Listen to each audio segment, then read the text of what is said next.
Hello दोस्तों।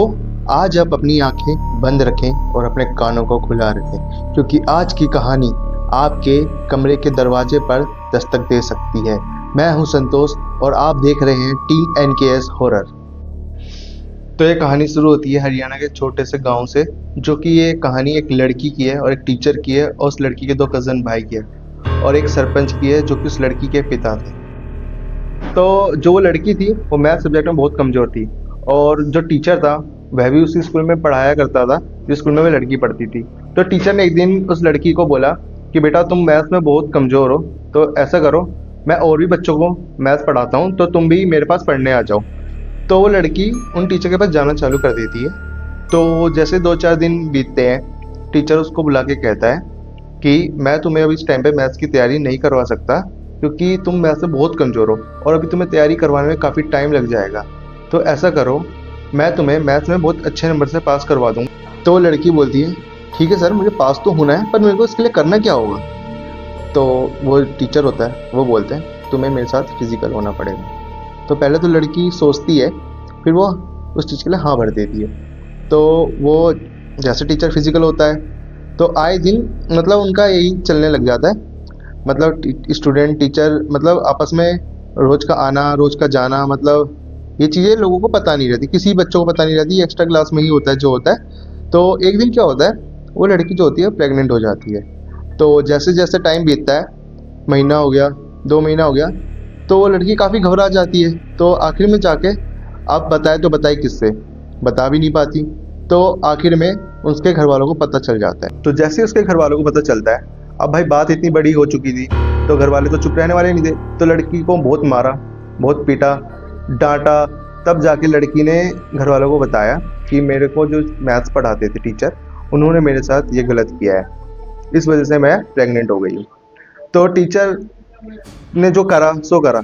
अब ये तो गलत हो गया था। अब अगले दिन क्या होता है कि भाई जो पंचायत बिठाई जाती है, उस पंचायत में उस टीचर को भी बुलाया जाता है और लास्ट में चल के एक ही डिसीजन निकलता है कि भैया अब लड़की की तो हो चुकी है बदनामी, अब इससे तो कोई शादी करने से रहा, तो भाई अब इससे तुम्हें ही शादी करनी पड़ेगी।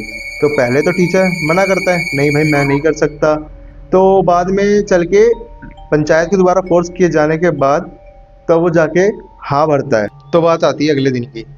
तो अगले दिन उस लड़की के घर वाले और कुछ लोग उस टीचर के घर के बाहर जाते हैं और पता चलता है कि वह टीचर तो वहाँ पे है नहीं, वो तो वहाँ से गायब हो चुका है, मतलब फरार हो चुका है, वो उस गांव को छोड़ के जा चुका है। तो अब उसके एड्रेस के लिए क्या करते हैं कि उसके घर वाले अब जाते हैं स्कूल स्कूल में पता करते हैं कि भैया टीचर कहाँ का था। तो टीचर निकलता है झारखंड का, तो उसका कोई नंबर भी नहीं था और नंबर जो था वो बंद आ रहा था। अब लड़की के घर वालों ने लाख कोशिश कर ली, तब भी उस टीचर का पता नहीं चला। अब लड़की की बदनामी तो हो चुकी थी, अब गांव वाले भी बहुत तरीके की कहानी बनाए जा रहे थे उस लड़की को लेके। अब घर वाले भी टेंशन में थे, उस लड़की को भी बहुत टेंशन हो जा रही थी इस चीज़ को लेके कि भाई अब उसका होगा क्या। तो धीरे धीरे जैसे जैसे दिन बीतते जाते हैं, तो कुछ टाइम बाद एक खबर आती है कि उस लड़की की जो लाश है वो खेतों में मिलती है। अब गांव में इस बात का हड़कंप मच चुका था कि भाई लड़की ने सुसाइड कर लिया। अब लोगों को यही लगता था कि भाई लड़की ने बदनामी के कारण सुसाइड कर लिया, और जिस खेत में उस लड़की ने सुसाइड करा था वहीं से गांव का मेन रास्ता चालू होता था। अब जैसे जैसे समय बीता, महीना 2 महीना जैसे जैसे बीता, अब लोगों को उस लड़की की अपीयरेंस महसूस होने लगी। जैसे एग्जांपल के लिए वो लड़की क्या करती थी, अब जो बच्चे आ रहे थे स्कूल से उनका बैग छीन लेती थी, उनके हाथ में कुछ भी सामान या उनकी कोई भी चीज़ हो वो छीन लिया करती थी। जैसे कोई आदमी कोई सामान लेके आ रहा हो अपने घर के लिए या कोई रात को आ रहा हो तो उसको ज़्यादा डरा देती थी।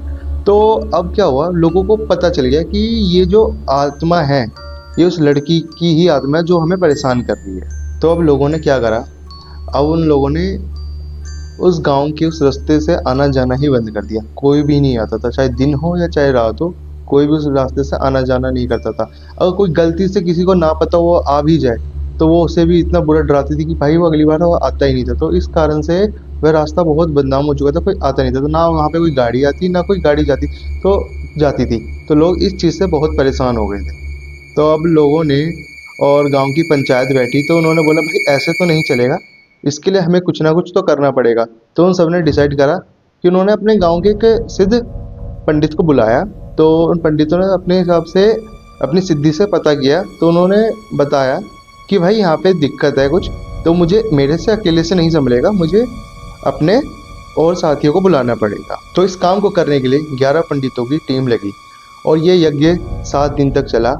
इस यज्ञ में उस लड़की की आत्मा को बुलाया गया और उससे पूछा कि तुम लोगों को क्यों परेशान कर रही हो।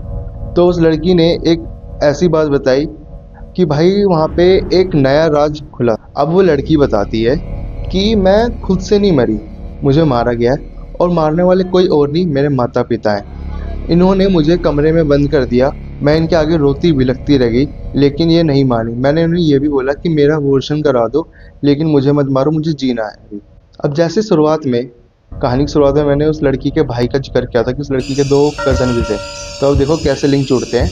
तो जैसे उस लड़की ने एक राज खोला था अपने माता पिता का, तो उसने एक और बात बताई कि जो टीचर था वो तो मेरे साथ गलत करता था, उसने तो मेरे साथ जो गलत किया वो किया, लेकिन मेरे तो ताऊ के लड़के थे, उन्होंने भी मेरे साथ गलत किया था। तो अब जो सिद्ध पुरुष होते हैं, अब वो उस लड़की से पूछते हैं कि इसमें तो तुम्हारे माता पिता की गलती है और उस टीचर की गलती है और तुम्हारे भाइयों की गलती है, लेकिन इसमें गांव वालों की तो कोई गलती नहीं है, तुम उनको क्यों परेशान करती हो। तो वो लड़की कहती है कि मैं इनको परेशान नहीं करना चाहती, लेकिन इनके थ्रू मैं आप सबको ये बताना चाहती थी कि मैं कैसे मरी और मुझे मुक्ति चाहिए। तो ये जो 7वें दिन का यज्ञ होता है, इसमें उस लड़की को मुक्ति दिलाई जाती है और जगह की शुद्धिकरण की जाती है। और शुद्धिकरण करने के बाद ही जो उस लड़की ने उन बच्चों से, उन लोगों से जो सामान छीना था, वो जगह पे पड़ी मिलती है। और जो उनके जो भाई होते हैं जिन्होंने उसके साथ गलत किया होता है, उनको भी जेल हो जाती है। और जो उसके माता पिता होते हैं जिन्होंने उसका मर्डर कर दिया होता है, उन्हें भी गांव से निकाल दिया जाता है। तो इस कहानी से यही पता चलता है कि हमें आज के टाइम पे किसी की भी मजबूरी का फ़ायदा नहीं उठाना चाहिए। जैसे कि उस टीचर ने उस लड़की के साथ ऐसा किया और वो चला गया उस लड़की के हालात पे छोड़ के। और अब ये भी है कि जो उनके लड़की के भाई थे, उन्होंने भी उसके साथ गलत किया, चाहते तो वो उसके माता पिता को या उस लड़की को समझा सकते थे।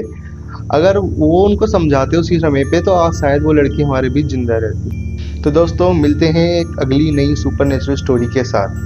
अगर आप लोगों पे भी कोई सुपर नेचुरल स्टोरी है तो आप हमें शेयर कर सकते हो हमारे इंस्टाग्राम लिंक पे, जो कि बायो में है।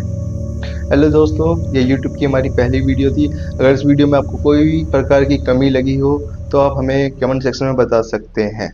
Okay, bye.